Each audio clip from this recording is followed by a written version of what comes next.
บรรยากาศมันเย็นสดชื่นพี่น้องเพราะว่ามันเขาอยู่ในกลาง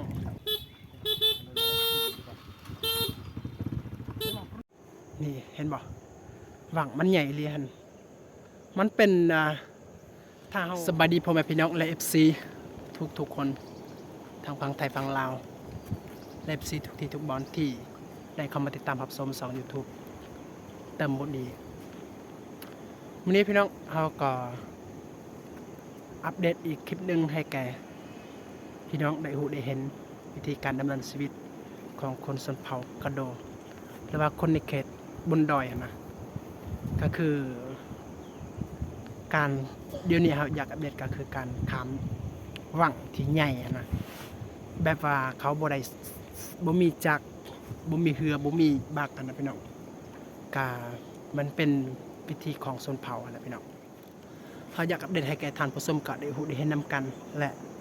ถ้าผู้ใดยังบ่ทันฮู้ก็อยากเขียนก็เขียนเอาเพราะนี่ก็เป็นวิธีการแก้ไขพี่น้อง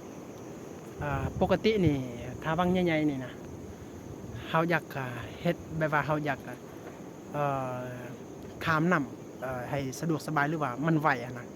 ก็ตามแถวเห็นเขามักใส่กะจักพี่น้องเขาใส่นะจักกะ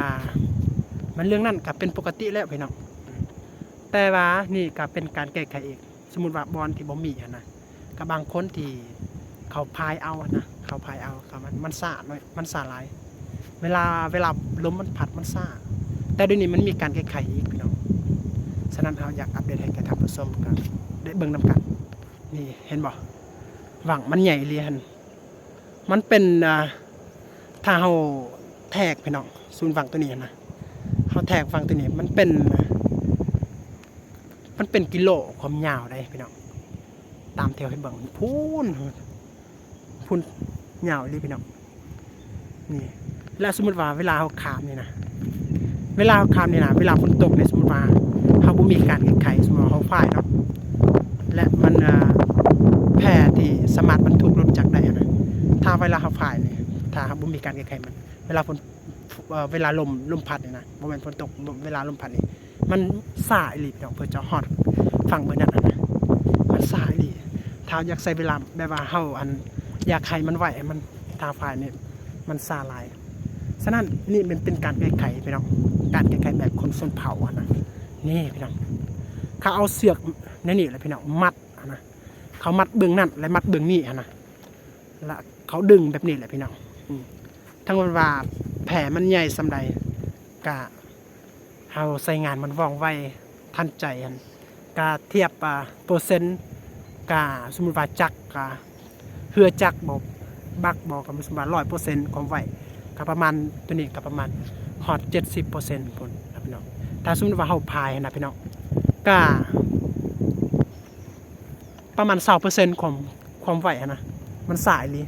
ก็เลยมีการแก้ไขในพี่น้องแต่บางคนนะพี่น้องนี่ก็เขาเอาเหล็กไฟฟ้านะนี่เหล็กไฟฟ้าแต่ถ้าสมมติว่ามีเหล็กนะพี่น้องก็เขาเอาเสือกมีเสือกตัวนั้นเขามัดไขว่ยังนะนี่กับนี้เขาเฮ็ดนะแต่บางเทือหันบ่มีตัวนั้นเขาก็เอาวายนะพี่น้องเขาตัดจากผู้นะเขามาเฮ็ดแบบนี้นะมันเป็นการแก้ไขแต่มันสะดวกสบายเลยพี่น้องนี่ก็เป็นวิธีการแก้ไขของคนทุกคนยากแบบบ่สามารถซื้อจากได้นะพี่น้องแต่อีกอย่างนะจากมันราคามันแพงก็เลยเขาแก้ไขแบบนี้มันง่ายดีพี่น้องแต่ถ้าผู้ใดมวนกันแน่นอนจักมันมวนกว่าพี่น้องแต่สมรรถเขาเทียบว่าเขาพายกับเขาดึงนี่ครับมันดึงนี่สบายกว่าพี่น้องเห็นปะนี่กับเพิ่นไปเอานะนี่ก็เพราะว่าเบื้องนั้นก็เพราะว่าแพรตัวนั้นกับมันเขาปะเบื้องพุ่นพี่น้องก็เลยเขาไปเอาก็เอาแพรตัวนี้ข้ามไปนะนี่เห็นปะสบายดี FC โอเคสบายดีนี่กับเพิ่นไปเอาให้เฮานะพี่น้องเบิ้งเขาอัปเดตให้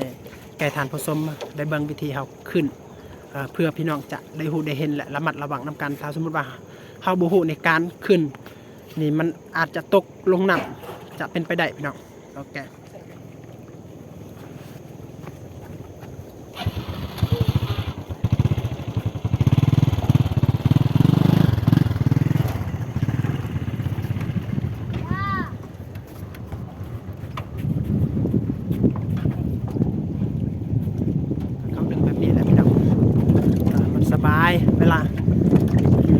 ลม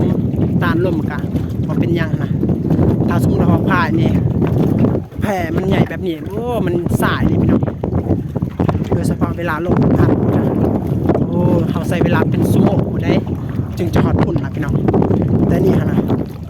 กะเฮาใช้เวลาเป็นนาทีพี่น้องกะฮอดแล้วเห็นบ่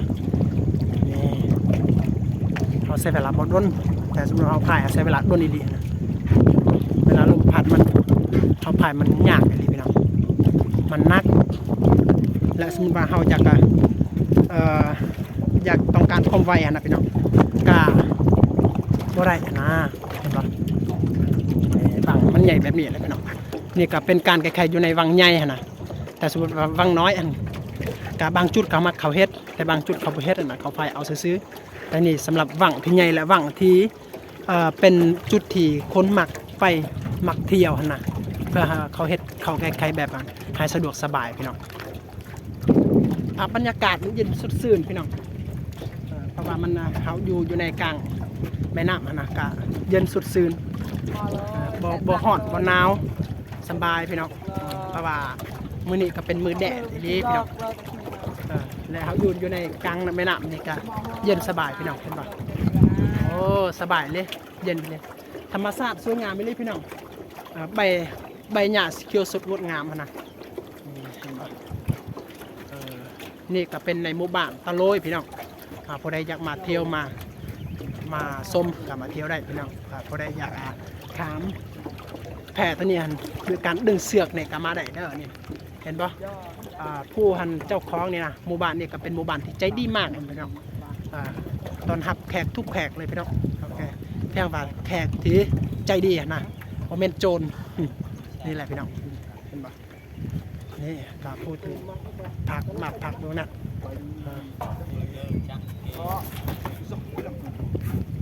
สบายธรรมศาสตร์สวยงามดีพี่น้อง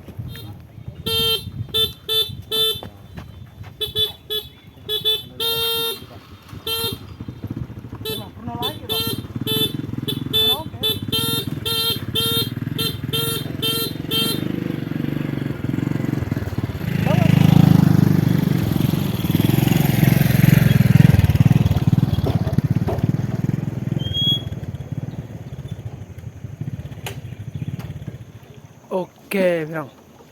สำหรับคลิปนี้ก็เราก็ขอจบสำนีแหละพี่น้องสำหรับคลิปที่เราอยากอัปเดตให้แก่ทานผู้ชมได้เห็นในการคำนำหรือว่าคำวังที่ใหญ่ๆของอยู่ในเขตชนบทนะพี่น้องก็บางเทื่อก็พี่น้องเห็นก็มีผู้ที่ใส่จักรแต่นี่เป็นการแก้ไขแบบว่าสมมติว่าบอลที่บ่มีจักรนะบ่สามารถซื้อจักรได้